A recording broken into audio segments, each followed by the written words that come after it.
أرسله بالحق بشيرا ونذيرا بين يدي الساعة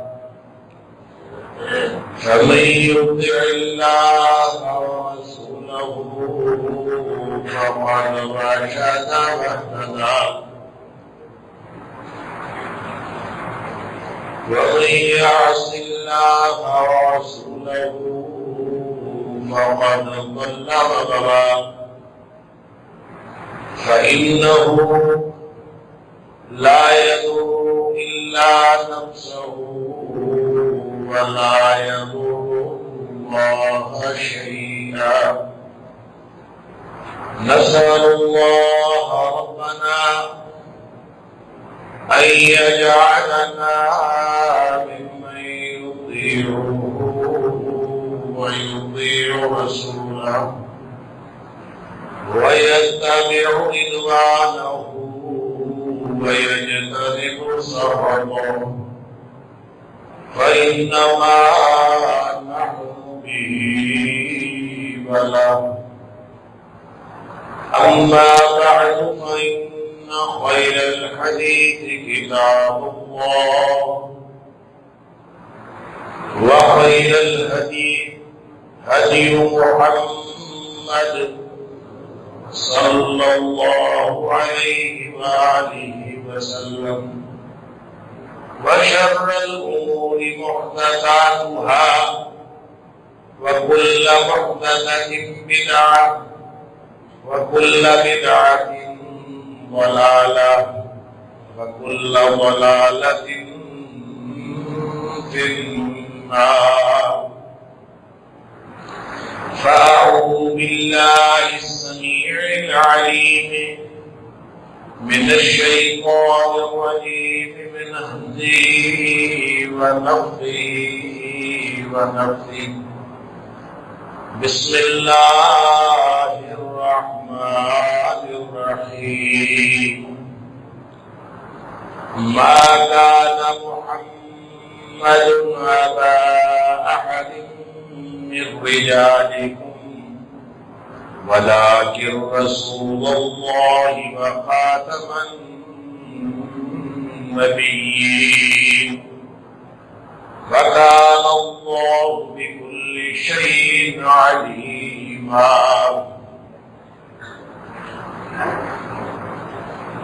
محمد کریم صلی اللہ علیہ وسلم تم میں سے کسی مرد کے باپ نہیں ہے اور لیکن وہ اللہ کے رسول ہے صلی اللہ علیہ وسلم وہ خاتم النبیین اور نبیوں کا اختتام کرنے والے ہیں وَكَانَ اللَّهُ بِكُلِّ شَيْءٍ عَلِيمًا اور اللہ ہر چیز کے بارے میں خوب علم رکھنے والا ہے صدق اللہ العظیم اللہ کی توحید کے بعد جو سب سے زیادہ بنیادی عقیدہ ہے جس کے بغیر دین اسلام مکمل نہیں ہو سکتا بلکہ یہ کہنا چاہیے کہ جس کے اندر اگر کوئی ذرا سی خرابی بھی ہو تو دین مکمل نہیں ہو سکتا اس کے بارے میں یہ بات میں ہمیشہ کرتا ہوں کہ جو ایمان ہے جو عقیدہ ہے یہ ایک مرکب چیز ہے اس کے مختلف اجزاء ہیں اس کا ایک جز عقیدہ توحید ہے اس کا ایک جز عقیدہ رسالت ہے اس کا ایک جز عقیدہ آخرت ہے ملائکہ پر ایمان رکھنا بھی اس کا جز ہے جنت دوزخ پر ایمان رکھنا اچھی بری تقدیر پر ایمان رکھنا یہ سارے اس کے اجزاء اس مرکب ایمان اور عقیدے پر اس وقت اعتبار کیا جائے گا جب اس کے سارے اجزاء مکمل ہوں اگر کسی ایک جزء کے اندر نقص ہو تو اس کے باقی اجزائے ایمان بھی قابل اعتبار نہیں رہتے۔ اگر کوئی شخص کہے کہ میں اللہ کو بھی مانتا ہوں، عقیدہ رسالت رسولوں کو بھی مانتا ہوں، آخرت کو بھی مانتا ہوں، میں جنت دوزخ کو نہیں مانتا، اچھی بری تقدیر کو نہیں مانتا، تو جو کسی ایک جزء کو نہیں مانتا اس کا باقی کا ایمان بھی قابل اعتبار نہیں رہتا۔ اور پھر جو بڑے عقائد ہیں، جو بنیادی عقائد ہیں، میں نے عرض کیا عقیدہ توحید کے بعد عقیدہ رسالت ہے، بلکہ یوں کہنا چاہیے کہ عقیدہ رسالت عقیدہ توحید سے پہلے ہے۔ کیوں؟ اس لیے کہ عقیدہ توحید بتانے والے بھی نبی اکرم صلی اللہ علیہ وسلم۔ جب تک نبی پاک صلی اللہ علیہ وسلم پر ایمان کامل نہیں ہوگا، جب تک نبی کریم صلی اللہ علیہ وسلم کی ہر بات پر، آپ کے ہر فرمان پر جب تک ایمان کامل نہیں ہوگا، اس وقت تک تو توحید کا علم بھی نہیں حاصل ہو سکتا۔ ہم توحید کے عقیدے کو نبی پاک صلی اللہ علیہ وسلم کے علاوہ کسی اور ذریعے سے نہیں جانتے۔ ہم اللہ کا تعارف بھی نبی اکرم صلی اللہ علیہ وسلم کے علاوہ کسی اور ذریعے سے نہیں جانتے۔ ہمیں قرآن کا علم بھی نبی پاک صلی اللہ علیہ وسلم نے دیا، ہمیں کعبے کی اہمیت بھی نبی پاک صلی اللہ علیہ وسلم نے بتائی، ہمیں حجاز کی بات بھی نبی پاک صلی اللہ علیہ وسلم نے بتائی، ہمیں ہر چیز نماز بتائی تو نبی کریم صلی اللہ علیہ وسلم نے بتائی، عقائد بتائے تو نبی پاک صلی اللہ علیہ وسلم نے بتائی، ایمان کیا ہے اس کی حقیقت بتائی تو نبی کریم صلی اللہ علیہ وسلم نے بتائی، اور اسلام کیا ہے اس کی حقیقت نبی کریم صلی اللہ علیہ وسلم نے بتائی۔ اگر کوئی روحانیت اسلام میں ہے تو اس کی حقیقت بھی نبی اکرم صلی اللہ علیہ وسلم نے بتائی۔ کوئی ایسی ایک بھی چیز ایسی نہیں ہے جو نبی کریم صلی اللہ علیہ وسلم نے ہمیں نہ بتائی ہو یا کسی اور ذریعے سے آئی ہو۔ جب ذریعہ یہ ایک ہے تو بنیادی عقیدہ تو پھر عقیدہ رسالت ہوا نا۔ جب ذریعہ یہ ایک ہے وہ واحد ذریعہ وہ نبی پاک صلی اللہ علیہ وسلم کی ذات ہے۔ سبحان اللہ۔ لہذا یہ کہنا کہ میں قرآن کو مانتا ہوں، میں نبی پاک صلی اللہ علیہ وسلم کے فرامین کو نہیں مانتا یا حدیث کو نہیں مانتا، یہ کم علمی کی دلیل ہے، یہ کج فکری کی دلیل ہے، ایمان کی خرابی کی دلیل ہے۔ جس شخص کا ایمان کامل ہے اس کو معلوم ہے کہ ہر ایمان، ہر عقیدے اور ہر عمل اور دین اسلام کے ہر رکن اس کے پیچھے عقیدہ رسالت موجود ہے۔ نبی کریم صلی اللہ علیہ وسلم جو بات بتا دی وہی حرف آخر ہے۔ اس لیے قرآن نے کہا وما آتاکم الرسول فخذوہ وما نہاکم عنہ فانتہوا، پورا کا پورا دین یہ ہے، جو اللہ کے رسول صلی اللہ علیہ وسلم تمہیں دے وہ لے لے، اور جس سے وہ منع کرے اسے رکھو۔ جو نبی پاک صلی اللہ علیہ وسلم نے فرمایا وہ کر لو، جس سے منع کیا اس سے رک جاؤ، یہ پورا دین۔ اس عقیدہ رسالت، اس بنیادی عقیدہ رسالت میں اگر خرابی ہو تو باقی کوئی کہے کہ اس کی توحید بڑی اچھی ہے، کوئی کہے اس کا آخرت کا عقیدہ بڑا اچھا ہے۔ پہلی تو بات یہ ہے کہ اس میں توحید ہو ہی نہیں سکتی جس کا عقیدہ رسالت ناقص ہے، اور اگر ہو بھی تو اس کا ہر عقیدہ ناقابل اعتبار ہے، اس کی ہر بات ناقابل اعتبار ہے، کیونکہ اس کے عقیدہ رسالت ہے۔ تو عقیدہ رسالت میں جو اس کا حصہ ہے، اگر یہ سمجھ لیا جائے کہ نبی پاک صلی اللہ علیہ وسلم کے بعد کوئی شخص دنیا میں ایسا آ سکتا ہے جس کا کہا ہوا دین ہو، اگر یہ سمجھ لیا جائے، یا نبی کریم صلی اللہ علیہ وسلم کے بعد کوئی ایسی ہستی آ سکتی ہے جو دین کا سورس ہو، دین کا ذریعہ ہو، اگر یہ سمجھ لیا جائے، جس کو عقیدہ ختم نبوت کہتے ہیں۔ عقیدہ ختم نبوت یہ ہے کہ نبی کریم صلی اللہ علیہ وسلم کے بعد کوئی نہیں آ سکتا، نہ کوئی دلی، نہ کوئی برودی، نہ کوئی چھوٹا، نہ کوئی بڑا۔ جس طرح اللہ کی ذات اب واحد اور یکتا ہے، احد ہے، اور اللہ خدائی میں یکتا ہے، رسول اللہ صلی اللہ علیہ وسلم رسالت میں یکتا ہے۔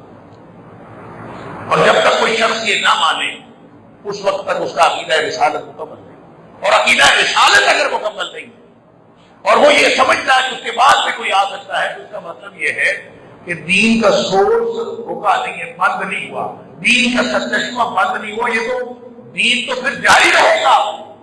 اس کا مطلب یہ ہوگا کہ قیامت تک جو مرضی اٹھے وہ اپنے آپ کو دین کا ذریعہ بتائے، وہ اپنے آپ کو دین کا سورس بتائے، وہ لوگوں کو گمراہ کرے، وہ دین کی اصطلاحات کو تبدیل کرے، وہ جو مرضی کرتا رہے۔ اسی لیے اللہ نے قرآن میں یہ کہہ دیا کہ ایمان نبی کریم صلی اللہ علیہ وسلم پر لانا ہے، اور ہر اس چیز پر ایمان لانا ہے جو نبی کریم صلی اللہ علیہ وسلم سے پہلے نازل ہو چکی، بعد میں کچھ نہیں۔ والذین یؤمنون بما انزل الیک وما انزل من قبلک، بس بات ختم۔ ایمان کی حد یہ ہے کہ نبی اکرم صلی اللہ علیہ وسلم پر ایمان اور اس سے باقبل پر ایمان، ماں باپ کچھ ہے ہی نہیں، وگرنہ اللہ فرما دیتا کہ ماں باپ بھی کچھ ہے۔ وبالآخرۃ هم یوقنون، اس کے بعد آخرت ہے بس۔ نبی پاک صلی اللہ علیہ وسلم فرمایا انا والساعۃ کہاتین، میں اور قیامت یوں باہم ملے ہوئے، باہم جڑے ہوئے، جس طرح دو انگلیوں کے درمیان کچھ اور نہیں ہے، اسی طرح نبی اکرم صلی اللہ علیہ وسلم کی رسالت اور قیامت کی دیواروں کے درمیان کوئی اور چیز نہیں ہے۔ قیامت تک نبی پاک صلی اللہ علیہ وسلم کی رسالت ہے۔ اللہ، اس سلسلے میں جتنا کچھ بھی کہتے رہے، بہت کچھ کہا جاتا رہا اور کہا گیا۔ میں اس سلسلے میں ایک حدیث عرض کروں گا جس میں نبی پاک صلی اللہ علیہ وسلم نے مثال بیان فرمائی کہ مثلی و مثل الانبیاء، نبی پاک صلی اللہ علیہ وسلم میری اور پہلے نبیوں کی مثال کیا ہے۔ اس حدیث کو بیان کرنے سے پہلے میں یہ عرض کرنا چاہتا ہوں کہ یہ نبی پاک صلی اللہ علیہ وسلم کی رسالت کے بعد کسی رسالت کی گنجائش رہ جاتی ہے یا نہیں، اس سلسلے میں وہ جو حدیث ہے جس میں نبی پاک صلی اللہ علیہ وسلم نے فرمایا تھا کہ فضلت علی الانبیاء بست، مجھے دوسرے نبیوں پر 6 باتوں میں فوقیت عطا کی گئی، 6 باتوں میں مجھے فضیلت عطا کی۔ ان 6 باتوں میں آخری جو 2 باتیں ہیں، نبی کریم صلی اللہ علیہ وسلم نے فرمایا کہ مجھے ارسلت الی الخلق کافۃ وختم بی النبیون، ارسلت الی الخلق کافۃ، یہ 5ویں بات۔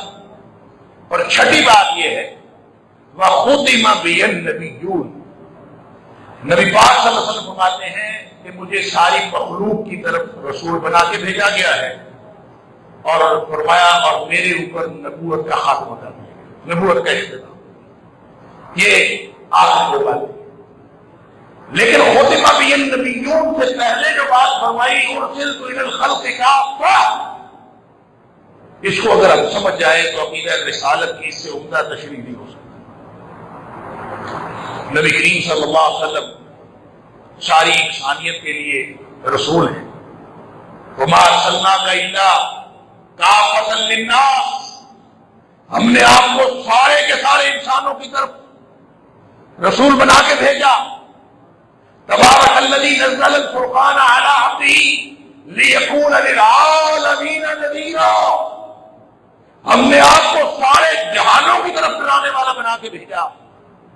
ان ساری باتوں کو جتنی قرآن نے باتیں کی اس کا خلاصہ، بلکہ جتنی احادیث کے اندر باتیں ہیں ان سب کا خلاصہ وہ اس چھوٹے سے فقرے میں ہے، ارسلت الی الخلق کافۃ، مجھے ساری کی ساری مخلوق کا رسول بنا کے بھیجا۔ اس کا مطلب پتہ کیا ہے؟ اس کا مطلب یہ ہے کہ اس ساری کائنات میں ایک خالق ہے، وہ اللہ کی ذات، ایک اکیلا خالق ہے، وہ اللہ کی ذات، باقی ساری کائنات مخلوق ہے۔ آدم علیہ السلام بھی مخلوق ہیں، اور آدم علیہ السلام سے لے کر عیسیٰ علیہ السلام تک سارے انبیاء بھی مخلوق ہیں، اول انسان سے لے کر آخر انسان تک، اول جن سے لے کر آخر جن تک، چرند پرند نباتات و جمادات، ساری مخلوقات، آسمانی مخلوقات، زمینی مخلوقات، سمندری مخلوقات، قیامت تک آنے والی ہر مخلوق، حتیٰ کہ قیامت کے بعد جو کچھ اللہ نے پیدا فرمایا، ساری کی ساری کائنات مخلوق ہے، ایک اللہ کی ذات خالق ہے، باقی ساری کائنات مخلوق۔ اس ساری کائنات کے رسول نبی اکرم صلی اللہ علیہ وسلم، ارسلت الی الخلق کا، نبیوں کا، یہ جو نبی گزرے ہیں نا، جو رسول گزرے ہیں، ان سارے رسولوں اور نبیوں کے بھی رسول نبی پاک صلی اللہ علیہ وسلم، ان کے بھی رسول نبی پاک صلی اللہ علیہ وسلم، کیونکہ اللہ نے ابتدائی آفرین سے ان سے وعدہ لے لیا تھا۔ سورہ آل عمران کی آیت نمبر 81 کے اندر یہ پوری کانفرنس ہے جو عالم ارواح کے اندر ہوئی۔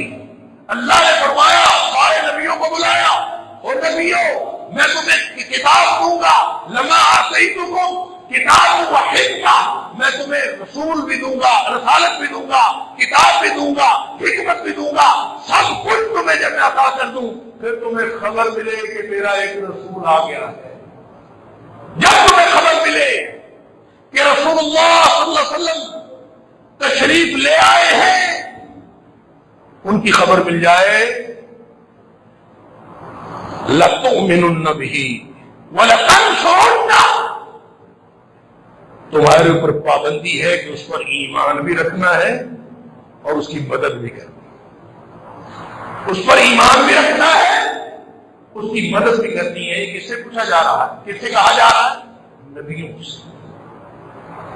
پھر پوچھا، قَالَ أَقْرَرْتُمْ وَأَخَذْتُمْ ذَلِكُمْ عَلَىٰ إِثْرِي،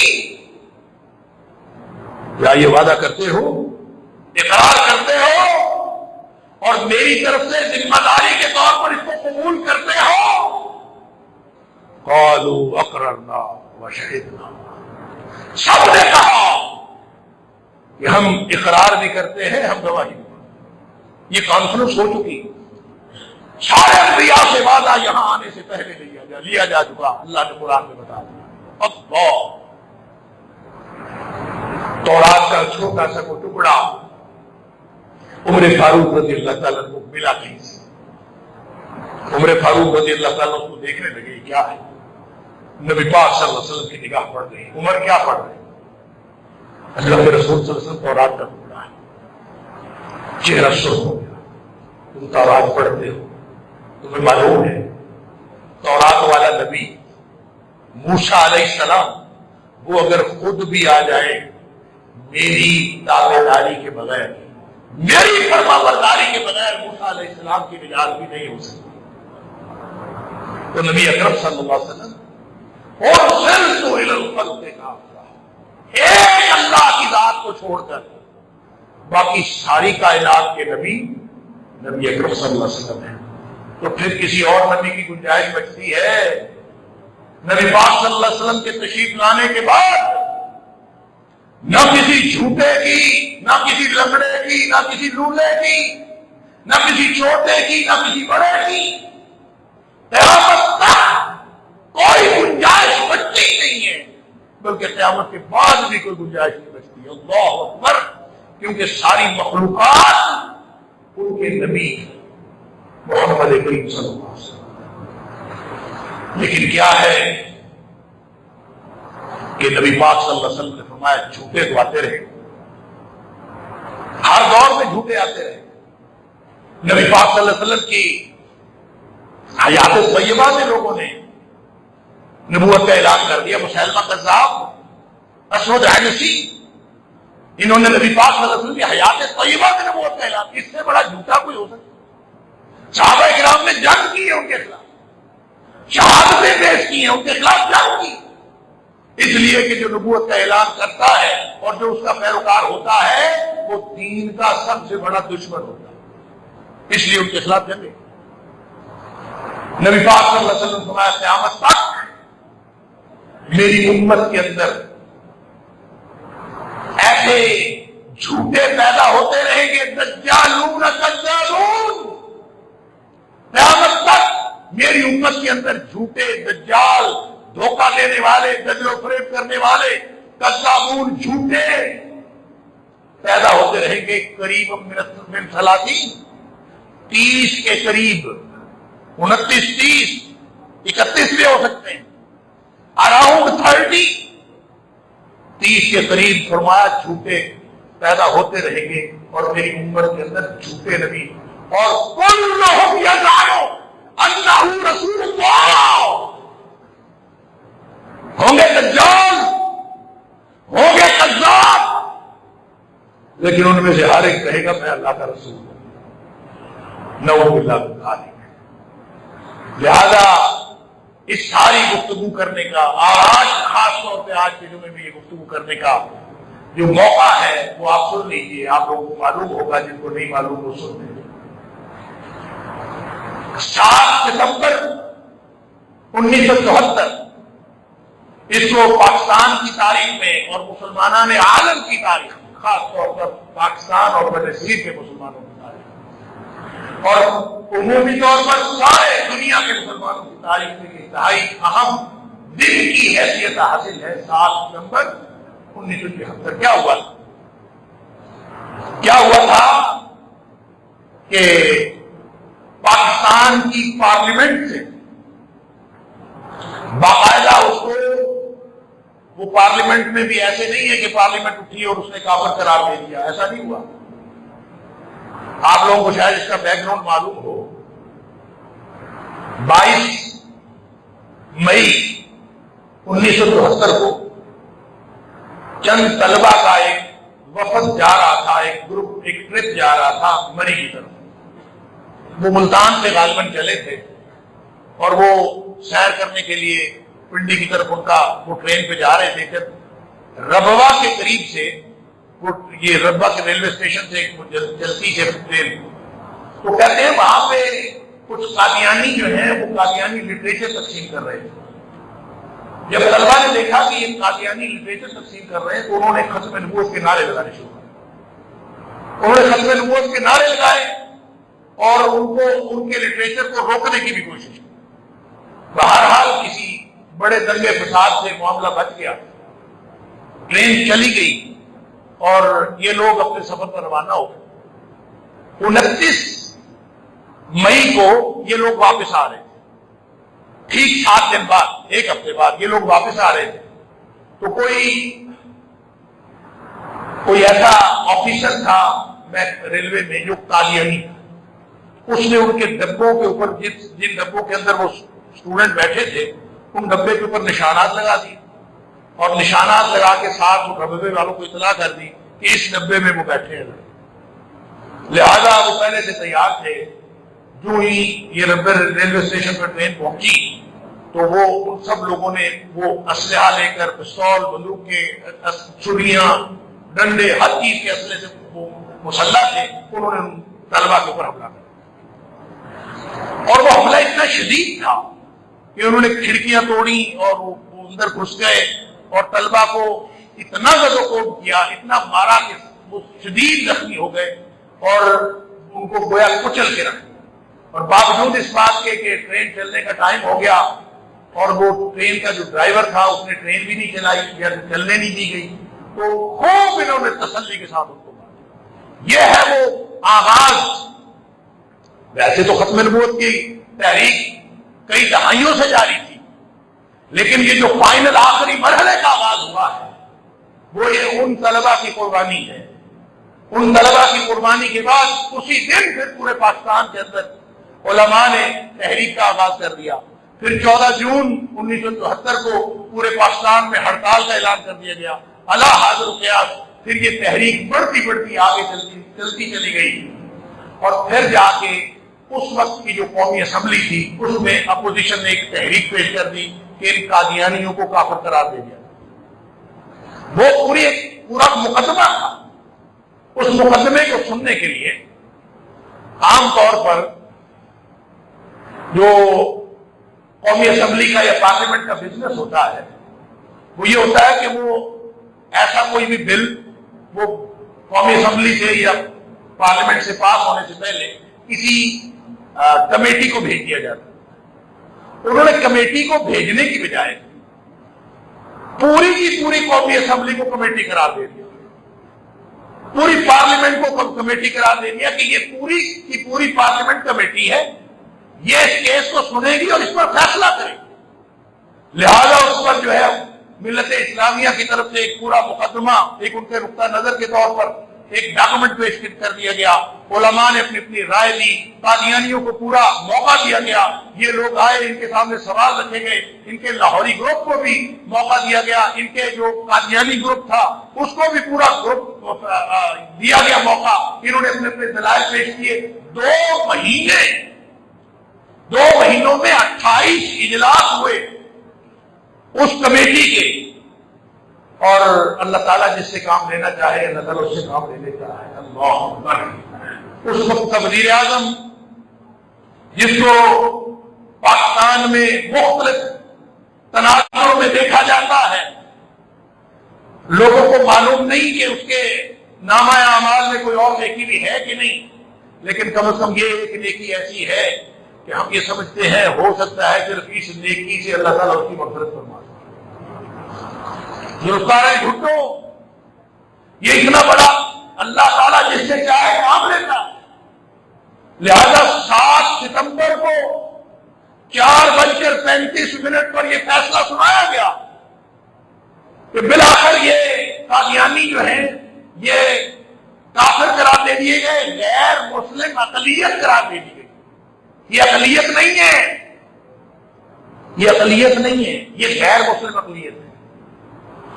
ہمیشہ اس بات کا فرق ذہن میں رکھا کریں. یہ اپنے آپ کو اقلیت کہتے ہیں, ہم اقلیت ہیں. اقلیت نہیں ہے, یہ غیر مسلم اقلیت ہے. اقلیت میں تو کوئی بھی چھوٹا گروپ کہہ سکتا ہے اقلیت ہے, لیکن یہ غیر مسلم اقلیت ہے. لوگوں کو دھوکہ دیتے ہیں, مسلمان ہونے کا دھوکہ دیتے ہیں. یہ غیر مسلم اقلیت ہے, ان کو غیر مسلم اقلیت بھی قرار دیا گیا اور آئین میں ترمیم کر دی گئی, اور آئین کے اندر ان کی باقاعدہ پابندی لگا دی گئی کہ چونکہ یہ غیر مسلم ہے, یہ مسلمانوں کی شناخت نہیں رکھ سکتے, اپنے عبادت خانے کو مسجد نہیں کہہ سکتے, اپنی وہ ساری کی ساری چیزیں جو اسلام کا شعار ہے اس کو یہ ڈسپلے نہیں کر سکتے. یہ غیر مسلم اقلیت کے طور پر رہے تو رہے, کیونکہ یہ آئین کی خلاف ورزی کرتے ہیں اور وقتاً فوقتاً آئین کی خلاف ورزی کرتے رہتے ہیں. اس لیے پاکستان کے اندر مختلف واقعات بھی جنم لیتے رہتے ہیں اور ناخوشگوار واقعات بھی جنم لیتے رہتے ہیں. کئی سال پہلے ایک اخباروں میں خبر آئی, آپ نے بھی شاید سنا ہوگا کہ کئی سال پرانی بات ہے کہ قادیانیوں کی قبریں اکھیڑ دی. خبریں اخبار میں ادھر ادھر دیکھیں جی قادیانیوں کی اب قبریں بھی اکھیڑنا شروع کر دی, اور پورے انٹرنیشنل میڈیا کے اوپر کہ جی قادیانیوں کی قبریں بھی اکھیڑنی شروع کر دی. زندہ تو ان کو رہنے نہیں دیتے تھے, اب قبریں بھی اکھیڑنی شروع کر دی. لیکن یہ سارا کا سارا جھوٹ تھا. خبر کیا تھی؟ خبر اصل میں یہ تھی کہ قبروں کے کتبے, چند نوجوانوں نے قادیانیوں کی قبروں کے کتبے توڑے تھے. اور توڑے کیوں تھے؟ اس لیے توڑے تھے کہ انہوں نے کتبے کے اوپر کلمہ لکھا ہوا تھا, اور قادیانیوں کی قبریں اوپر لا الہ الا اللہ محمد رسول اللہ لکھ کے, کلمہ لکھ کے گویا یہ دوسروں کو دھوکہ دے رہے تھے. اور آئین کے اندر لکھا ہے, آئین یہ پابندی لگاتا ہے کہ یہ اپنے آپ کو مسلمان ظاہر کرتے ہوئے یہ کلمے کو لکھ کر اپنے گھر کے سامنے, اپنے کسی بھی چیز کے سامنے یہ ڈسپلے نہیں کر سکتے کہ ان کے اوپر آئین پابندی لگاتا. انہوں نے آئین کی خلاف ورزی کی. چاہیے تو تھا کہ قانون حرکت میں آتا, چاہیے تو تھا کہ قانون خود حرکت میں آتا, اور قانون حرکت حرکت میں آ کے ان کے کتبے ہٹوا دیتا. جب قانون حرکت میں نہیں آیا تو چند نوجوان جو ہے اٹھے اور انہوں نے کتبے توڑ دیے.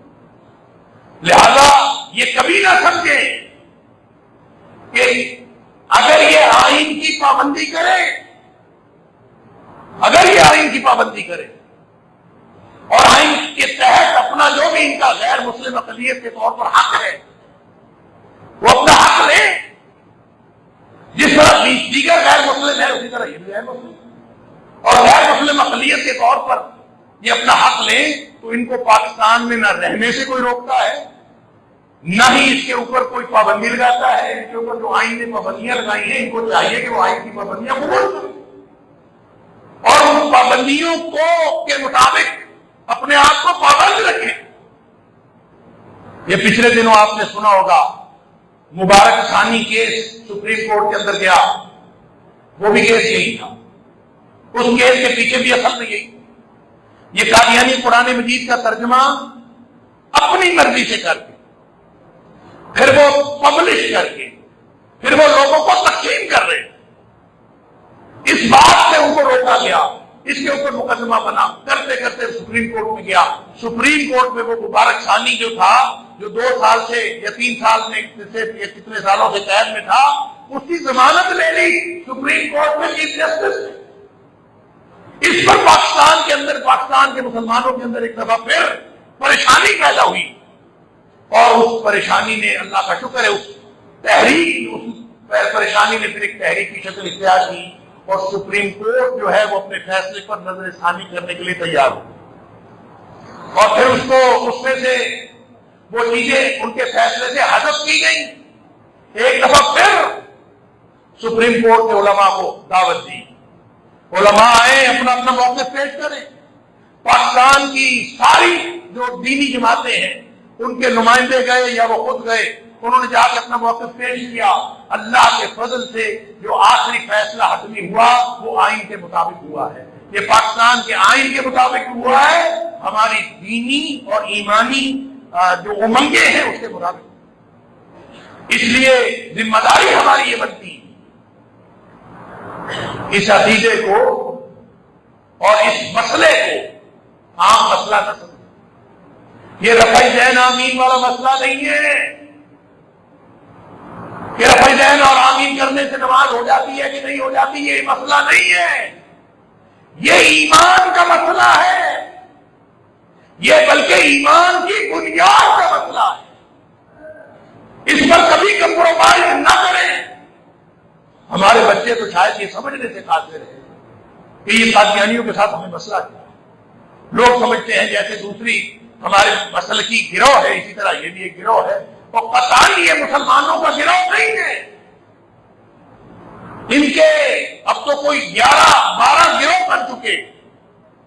جتنے بھی ان کے گروہ ہیں، جتنے بھی ان کے فرقے ہیں، قادیانی سارے کے سارے غیر مسلم ہیں، ان کا دین اسلام کے ساتھ کوئی تعلق نہیں. اگر یہ عقیدہ نہیں رکھا جائے گا تو ضرب کس پہ پڑتی ہے؟ عقیدہ رسالت پہ پڑتی ہے. اور عقیدہ رسالت میں نے عرض کیا وہ بنیاد ہے. نبی پاک صلی اللہ علیہ وسلم ان الرسالہ والنبوہ قد انقطعت. رسالت بھی ختم ہو گئی، نبوت بھی ختم. فلا نبی بعدی ولا رسول. لہذا میرے بعد نہ کوئی نبی ہے نہ کوئی رسول ہے، آئندہ کوئی ہے ہی کوئی نہیں. نبوت رسالت ختم ہو گئی اور نبی کریم صلی اللہ علیہ وسلم نے وہ دین مکمل فرما دیا. آپ کی آمد کے ساتھ وہ دین مکمل ہو گیا، جس کے لیے قرآن نے سرٹیفکیٹ دیا تھا الیوم اکملت لکم دینکم واتممت علیکم نعمتی ورضیت لکم الاسلام دینا. سبحان اللہ. وہ جو حدیث میں نے عرض کیا میں آپ کو سناتا ہوں، وہ سمجھنے کے لیے، ہماری نوجوان نسل کے سمجھنے کے لیے اور رسالت کے عقیدے کو مضبوط بنانے کے لیے اور ان جھوٹے دجالوں کے دجل کو سمجھنے کے لیے وہ حدیث ہمیشہ ذہن میں رکھنی چاہیے. نبی کریم صلی اللہ علیہ وسلم نے فرمایا مثلی مثل الانبیاء، میری اور دوسرے نبیوں کی جو مثال ہے وہ ایسے ہے کہ مثل رجل بنا دار، ایسے جیسے کسی ایک شخص نے گھر بنایا. سبحان اللہ. ایک کسی شخص نے گھر بنایا، فَأَحْسَنَهَا وَأَتَمَّهَا وَأَكْمَلَهَا. گھر ایسا بنایا کہ اس کو بڑی خوبصورت گھر بنایا، خوبصورت محل بنایا، بہترین بنایا، مکمل بنایا، ہر اعتبار سے بہترین اور خوبصورت بنایا، شاندار محل. الا موضع لبنہ، ایک اینٹ کی جگہ خالی چھوڑ دی. بہترین شاندار محل کسی نے بنایا. یہ مثال دے رہے ہیں نبی اکرم صلی اللہ علیہ وسلم نبوت اور رسالت کے محل کہ میری اور دیگر انبیاء کی مثال ایسے ہے کہ محل بن گیا، خوبصورت بھی تھا، اچھا بھی تھا، بہترین بھی تھا، شاندار بھی تھا، اور لوگ آتے تھے اور لوگ آ کے اس کی سیر کرتے تھے اس محل کی. فَيَتَعَجَّبُونَ، وہ آ کے حیران ہوتے تھے کہ اتنا خوبصورت محل ہے لیکن اس میں یہ ایک فَلَوْلَا مَوْضِعَ لَبِنَہ، یہ جو ایک اینٹ کی جگہ خالی ہے یہ بھی نہ ہوتی تو اچھا تھا، یہ کیوں ہے؟ لوگ ایک دوسرے سے سوال کرتے تھے یہ خالی جگہ کیوں ہے؟ نبی اکرم صلی اللہ علیہ وسلم فرماتے ہیں فَأَنَا مَوْضِعَ لَبِنَہ، فرمایا وہ جو جگہ خالی ہے نا وہ انا لبنہ، وہ جس کے لیے جگہ خالی چھوڑی گئی تھی وہ اینٹ میں ہوں. اللہ اکبر. فرمایا وہ اینٹ میں ہوں. فجئت، اب میں آ گیا ہوں. ختمت الانبیاء، انبیاء کا سلسلہ میں نے مکمل کر دیا. اب یہ محل مکمل ہو گیا. اس لیے اللہ نے قرآن میں سرٹیفکیٹ دیا الیوم اکملت لکم دینکم واتممت علیکم نعمتی ورضیت لکم الاسلام دینا. جو جاری سلسلہ تھا تو وہ بھی مکمل ہو گیا، کمی تھی تو وہ بھی مکمل ہو گئی. تکمیل تب کہتے ہیں، اکمال اس وقت ہوتا ہے جب کسی چیز میں نقص ہوتا ہے، کمی ہوتی ہے. نقص کا مطلب خرابی نہیں ہوتا، نقص کا مطلب کمی ہوتا ہے. کسی چیز میں کمی ہو وہ پوری ہو جائے اس کو اکمال یا تکمیل کہتے ہیں. اور جو جاری سلسلہ ہو اور کسی جگہ پہ جا کے رک کے مکمل ہو جائے یا مکمل ہو کے رک جائے تو اس کو اتمام کہتے ہیں. اللہ نے فرمایا دونوں اعتبار سے یہ سلسلہ مکمل ہو گیا. الیوم اکملت لکم دینکم، دین میں اگر کوئی کمی تھی تو وہ بھی مکمل ہو گئی. واتممت علیکم نعمتی، اور جو نعمت کا سلسلہ آدم علیہ السلام سے لے کر نبی اکرم صلی اللہ علیہ وسلم تک جاری تھا وہ بھی آج مکمل ہو گیا. ورضیت لکم الاسلام، وہ ہے دین جو اللہ نے مانی. اللہ تعالیٰ مجھے اور آپ کو ہم سب کو عقیدہ ختم نبوت سمجھنے کی توفیق عطا فرمائے اور اس کے تحفظ کی توفیق عطا فرمائے.